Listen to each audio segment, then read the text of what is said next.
mau melaporkan terkait dengan kegiatan kita tahun ini Pak.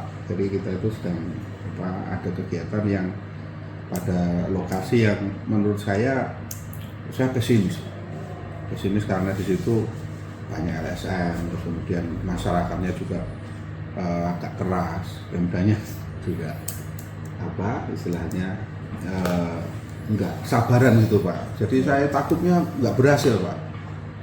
Gimana Pak solusinya Pak kalau misalnya seperti itu? Saya kira kalau Mas Andi ya terkait di sini kan memang kita banyak tantangan.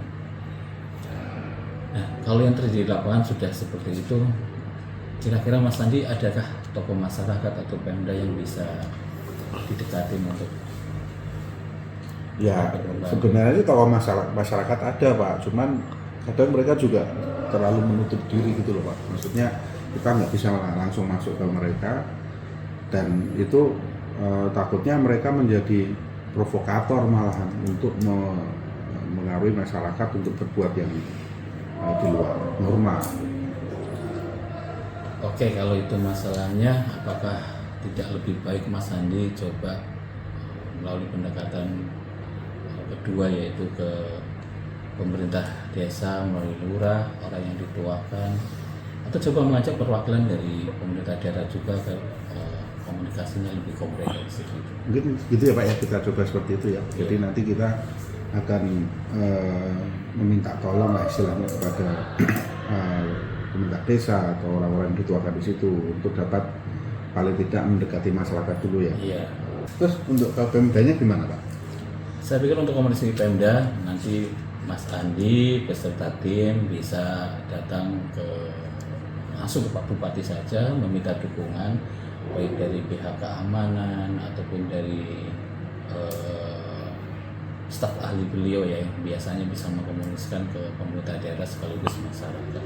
Tapi saya pikir perlu ada opsi kedua Mas Andi, mungkin ada solusi yang bisa membuat ketika pilihan pertama tidak bisa apakah. Jadi yang saya khawatirkan Pak itu nanti di Pemda itu kadang dia juga merasa memanfaatkan peluang atau istilahnya memanfaatkan kondisi itu untuk kepentingan mereka Pak.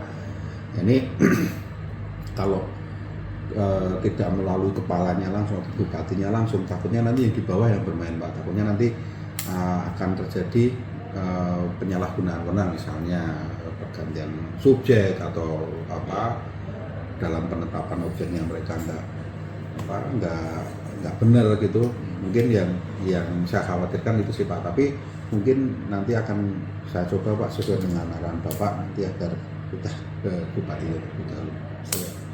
Saya kira perlu ya langkah-langkah dua ini bisa ditempuh ke depannya supaya baik dalam prosesnya dari sosialisasi, penyuluhan, pengukuran sampai ke penetapannya bisa berjalan lancar.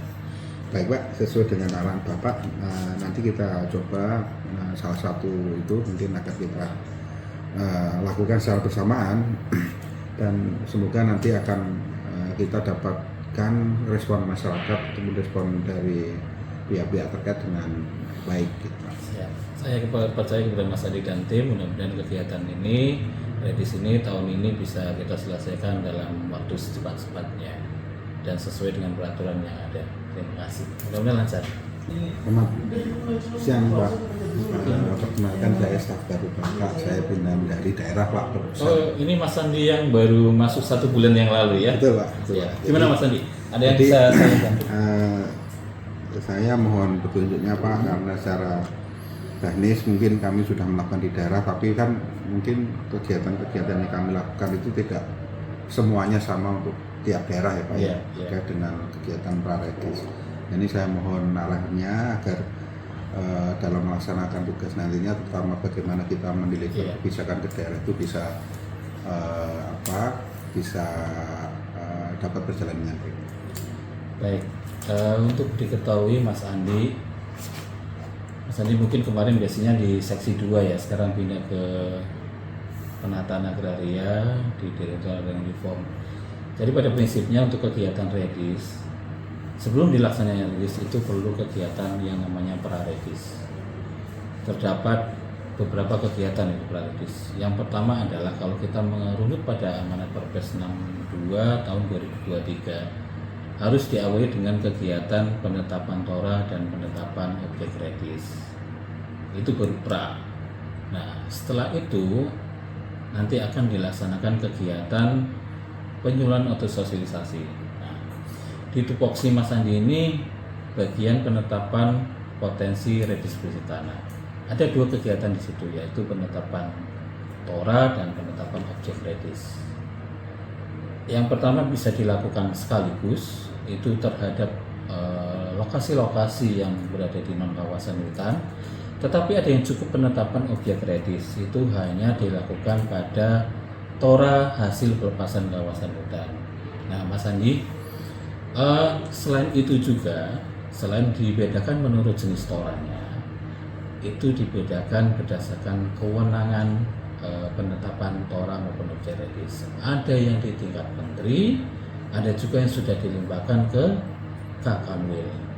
Untuk tingkat menteri yang ditetapkan adalah penetapan tora untuk X hak atas tanah. Apa itu X hak tanah? Yaitu X HGB, hak pakai maupun HGU yang sudah berakhir masa berlakunya, yang kemudian selama 2 tahun dia tidak memperpanjang maupun untuk memperbaharunya. Nah, itulah. Yang kedua adalah tora dari penyelesaian konflik, terutama dari aset BUMN seperti aset-aset PTPN dan aset dari BMD maupun BMD. Nah, ini adalah tora-tora yang nanti ditetapkan oleh Pak Menteri. Selebihnya yaitu tora dari pelepasan secara sukarela, kemudian dari 20% untuk perubahan RT RW, itu adalah kewenangan Pak Kakanwil. Nah, Mas Andi juga nanti perlu membaca nih juklak yang sudah diterbitkan kemarin.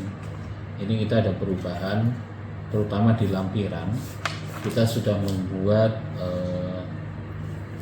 format untuk SK, baik SK yang diberikan Pak Menteri maupun Pak Kakanwil. Agar Mas Andi juga membaca secara rutin. Nah, Baik, jadi itu tadi Pak ya, intinya ada di juknis itu. Tapi ada nggak Pak peraturan-peraturan yang sebagai rujukan untuk memperkaya pengetahuan saya, terutama di samping juknis yang sudah ada? Baik, jadi selain juklak, saya harap Mas Andi bisa membaca Perpres atau Peraturan Presiden Nomor 62 Tahun 2023 tentang percepatan pelaksanaan reforma agraria. Di sana ada semua asbabun nuzul ya, terkait penetapan tora dan objek kredis, sampai kegiatan redis dan sampai kegiatan non redis atau legalisasi.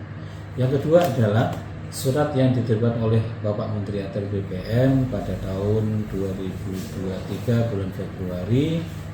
Nomornya saya kurang ingat, tapi itu terkait pelimpahan kewenangan penetapan tora. 2 landasan itulah yang menjadi kegiatan dari penetapan tora dan penetapan objek kredis. Saya harap nanti juga Mas Andi dapat menjawab pertanyaan dari teman-teman daerah terkait kegiatan ini, karena inilah yang menjadi landasan hukum kegiatan redis dapat dijalankan dan akan dilaksanakan sampai akhir tahun 2025. Baik Pak, terima kasih Pak. Kalau gitu saya akan segera mempelajari ini dan membuat semacam rangkuman, nanti akan pemahaman saya seperti apa nanti akan saya konsultasikan ke Bapak. Yeah. Terima kasih Pak.